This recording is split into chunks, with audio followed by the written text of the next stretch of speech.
నమస్తే SR7 news కి స్వాగతం. వనపర్తి ఎమ్మెల్యే మేఘారెడ్డికి ఘన సన్మానం. ప్రజాపాలనలో భాగంగా 21వ వార్డ్ హరిజన వార్డులో జరిగిన కార్యక్రమానికి ముఖ్య అతిథిగా వచ్చిన ఎమ్మెల్యే తోడి మేఘారెడ్డిని జిల్లా SC/ST vigilance committee member Dyarapogu Venkatesh శాలువాతో సత్కరించారు.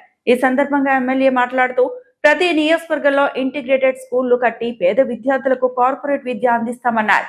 ఇందిరమ్మ ఇల్లు, రెండో విడత, కొత్త రేషన్ కార్డులు, పెన్షన్లు, 200 యూనిట్ల ఉచిత కరెంటు, 500కే గ్యాస్, 6 కేజీల సన్న బియ్యం అందిస్తున్నామని తెలిపారు. పిల్లలను డ్రగ్స్ కు దూరంగా ఉంచాలని, బైక్ నడిపేవారు హెల్మెట్ తప్పనిసరిగా ధరించాలని సూచించారు. ప్రతి మహిళను కోటీశ్వరరాల్ని చేయటమే ప్రభుత్వ లక్ష్యమన్నారు.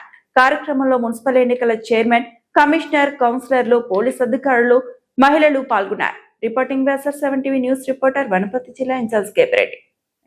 సీసీ రోడ్లు కావాలన్నా, డ్రైన్లు కావాలన్నా, ఇందిరమ్మ ఇల్లు కావాలన్నా, రేషన్ కార్డులు కావాలన్నా, సన్న బియ్యం కావాలన్నా, మా కాంగ్రెస్ పార్టీ అధికారంలోకి వస్తే అన్నదమ్ముల మధ్యలో పంచాయతీ పట్టిన ధరణి కావచ్చు, ఇంకా వేరే అవన్నీ బంగాళాఖాతంలోకి వేసి నేను ఇక్కడ చదువుకున్న బిడ్డగా నాకు సంస్కారం నేర్పిన వనపర్తికి చాలా చేయాల్సి ఉంది. మీరందరూ మేఘారెడ్డిని ఆశీర్వదించి దీవించి నన్ను ఆశీర్వదించమని పాలిటెక్నిక్ లో మాట్లాడినప్పుడు మీరు అందరూ అడగొచ్చారు. మీ అందరి ఆశీర్వాదంతో మీరందరూ గెలిపిస్తే ఈ ప్రజాప్రభుత్వం, నేను ఎమ్మెల్యే అయినా రేవంత్ రెడ్డి గారు ముఖ్యమంత్రి అయ్యారు. అవునా? ముఖ్యమంత్రిని చేసేది మీరే, మన ఓటుతోనే. ఇక్కడ అమ్మవారి దేవతతో మీరు అందరూ ఓట్లు వేసారు.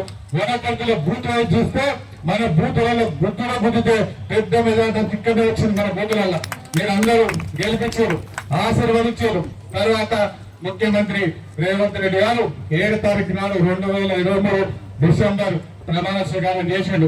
ప్రమాణ స్వీకారం చేసినాక మొట్టమొదటి సంతకం ఇక్కడున్న గాంధీనగర్ వాసులు, ఇందిరా కాలనీ వాసులు, వనపర్తి వాసులు, వనపర్తిలో ఉన్న ఆడబిడ్డలు, తెలంగాణ రాష్ట్రంలో ఉన్న ఆడబిడ్డలు, ఇక్కడ నుంచి మన్నింకొండ పోయినా, కొనుమూర్తి పోయినా, మామనారు పోయినా, యానగిరి గుట్ట పోయినా, మన ఇంటి కోపు అయితే అమ్మగారింటికి పోయినా, ఎక్కడ పోయినా ఆర్టీసీలో ఉచితంగా తిరగడానికి మొట్టమొదటి సంతకం పెట్టి మనందరినీ అక్కలాక చెల్లిలాక ఎవరైనా ఆర్టీసీ బస్సులు ఎవరైనా టికెట్ అడిగితే రేవంత్ రెడ్డి బొమ్మ చూపించమని మొట్టమొదటి సంతకం పెట్టిన రేవంత్ రెడ్డి గారు మనం చట్టంతో అభిమానించాలి, ఆశీర్వదించాలి.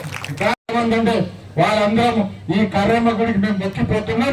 వనపర్తిలో మళ్ళీ గెలిచి ఈడికి వస్తామని చెప్పి మొక్కిపోయి మళ్ళీ గెలిచి ఈడికి వచ్చి అమ్మవారి జీవనం తీసుకున్నాం. ఆ రోజు మనందరికి చెప్పినాం, ఇక్కడ ఉన్న సమస్యలు ఉండే వాళ్ళని తీసేసి వాళ్ళని ఇబ్బంది పెట్టకుండా వాళ్ళకి 2 ప్లాట్లు ఇవ్వాలి. ఆ ప్లాట్లతో పాటు ఇందిరమ్మ ఇల్లు ఇవ్వాలి. ఆ ప్లాట్లు ఇచ్చినాం. ఇప్పటిదాకా వెంకటేశ్వర చెప్పినట్టు కొంచెం అది చిన్న ప్రాబ్లం ఉన్నట్టుంది. మున్సిపల్ కమిషనర్ నేరుగా ఎమ్మెల్యేతో మాట్లాడి 2 ఏళ్ల వరకు ఇందిరమ్మ ప్రొసీజింగ్ ఇంత మంది కూడా స్పీడప్ చేయండి. అది తొందరలోనే అవి ఇస్తాం.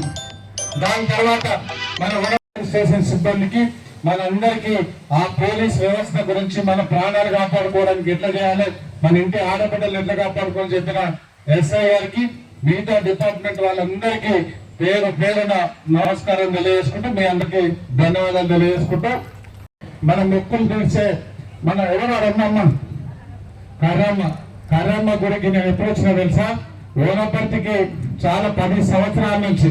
అంతకుముందు ఎవరు నీళ్ళు తాగకుండా, అంతకుముందు ఎవరు వనపర్తిలో బతకకుండా, అంతకుముందు ఎవరు వనపర్తిలో మనసులే లేకుండా మొత్తం మేమే వరుసని కొంతమంది చాలా వేరే కార్యక్రమాలు చేసి ఆడ తాళ చెరువు మీద 4 తట్టలు మట్టేసి వెనుక ముందు చెట్లు పెట్టి మీద సీసీ రోడ్లు వేసి అట్లనే అమ్మ చెరువునట్లే వేసి మర్రికుంట చెరువునట్లే వేసి ఆ రోడ్ల మీద 4 షాపులు తీసేసి 10 షాపులు దొబ్బేసి అట్లాంటి ఇదే అభివృద్ధి అనుకుంటే అట్లా కాదు. వనపర్తిని ఎట్లాంటి పరిస్థితుల్లో మార్చాలి, సేవ్ వనపర్తి, చేంజ్ వనపర్తి, ఆత్మగౌరవం పోరాటం చేయాలని నాతో పాటు నేను బయటికి వస్తున్నాను. ఫిబ్రవరిలో నేను ఒక వ్యక్తితో మాట్లాడినా, ఇక్కడ సంబంధించిన వ్యక్తి. ఆయన మీ వెంకటేష్ గారు, ఇక్కడ ఉన్న కౌన్సిలర్ వెంకటేష్ ఉంటాడు. ఆయన నాతో పాటు ఆ రోజు 20 మంది నాతో పాటు బయటికి వచ్చేదానిలా మొట్టమొదటిగా వచ్చిన వెంకటేష్ అన్నకి, కర్రమ్మకి గుడి సాక్షిగా నేను ప్రత్యేకంగా ధన్యవాదాలు తెలియజేసుకుంటున్నాను.